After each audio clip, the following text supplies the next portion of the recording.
16-bit arcade graphics. You can't do this on Nintendo, Genesis does. 16-bit sports action. During an era wherein Sega were really pushing their image as an edgier alternative to Nintendo, the Genesis saw a plethora of weird and unconventional games fall through the cracks. Here are 6 of the best hidden gems for the system I thought were worth talking about.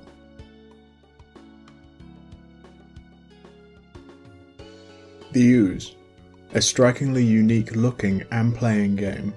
In the Ooze you play as a sentient puddle of green liquid navigating your way through labyrinthian levels, attempting to find the exit. The ability to squeeze the liquid through gaps in the terrain, shoot out long strings of ooze, and pull enemies back into your body to increase your size. The fact that enemy fire can cut your mass in half, leaving you having to retrieve parts of your body left behind. While on the surface it may look like a gimmick, the fact that you play as Ooze manifests in a lot of ways in the game and really dictates how you traverse the levels and combat enemies. It's easy to rave about the technical feat of the game, as it's truly unlike anything else that came before it. But what's more impressive is that such an effort was put into honing all facets of the game's design around the fact that you play as Ooze. Sega Technical Institute is known for producing some of the best games in the Genesis, with the likes of Comic Zone, Kid Chameleon, Sonic 2, 3 and Knuckles, but the Ooze is definitely their most ambitious, clearly a late title on the system, fully taking advantage of the console's hardware.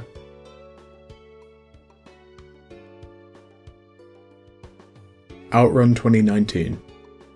Rather than another iteration on the exact same style like Turbo Outrun and Outrunners, Outrun 2019 benefits from detouring the most from the traditional artistic and gameplay style of the original Outrun.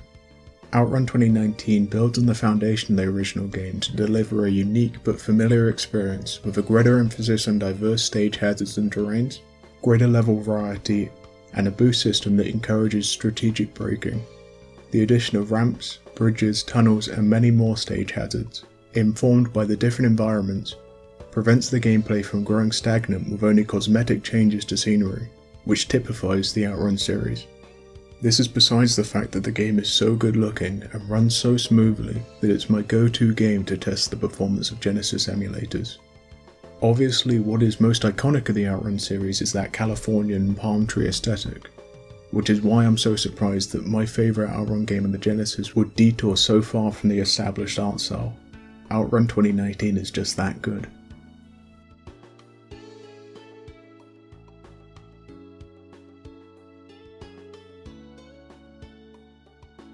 M.U.S.H.A. M.U.S.H.A is a super busy vertical shooter which looks great and runs amazingly given how early of a Genesis game it is. Bosses and locations have this weird fusion of Edo-Japanese and technological designs which distinguishes this game from other games in the shoot-'em-up genre. An impressive quality of this game is how the narrative is integrated into the gameplay. The game begins with your entire squad being wiped out, which comes as a big shock.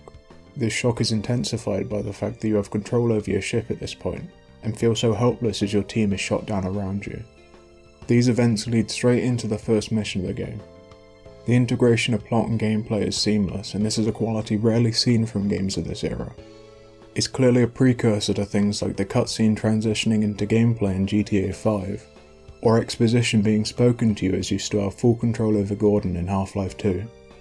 What's essentially the norm today, this game pioneered, and does so without drawing attention to itself.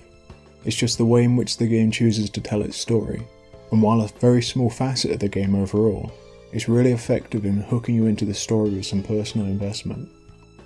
M.U.S.H.A is a really polished and satisfying shooter from Compile, who are known for their excellent vertical shooters.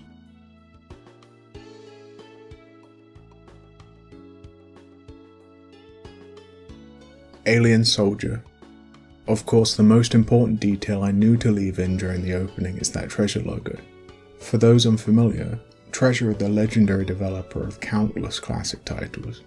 With each of their games they would produce a completely new and unique experience, and Alien Soldier is just another game from their really prolific and acclaimed period during the mid-90s. You have a large Contra-like arsenal at your disposal, and can change what weapon you have equipped on the fly, but you're limited to 4 weapon slots, and each weapon has its own ammo counter.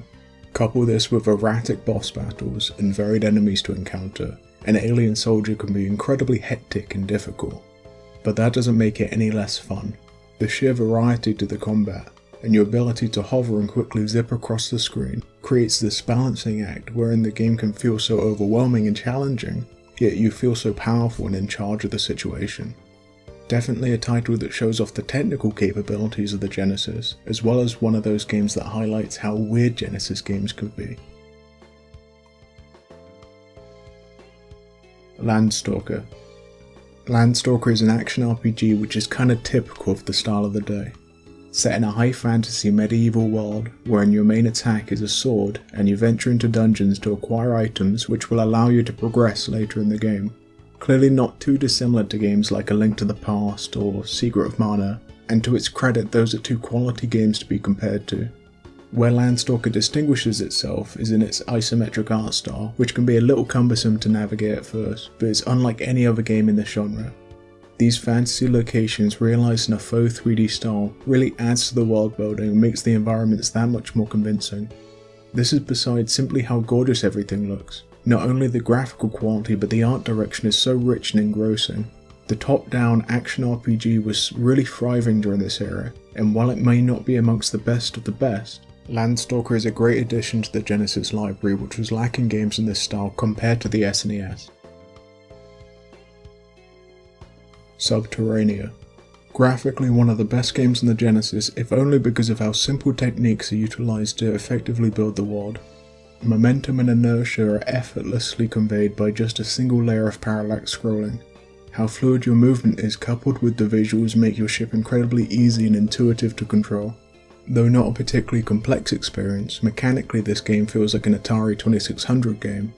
Simply controlling your ship around the cavernous terrain is satisfying, and the well-realised art style of the environments make them a joy to explore. Subterranea is a real testament to how simple techniques can be employed to produce a really stunning and engaging game.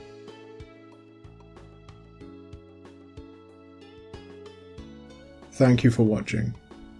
I didn't play a lot of Genesis growing up, so this was as much an opportunity for me to discover new games as it was to share some with you.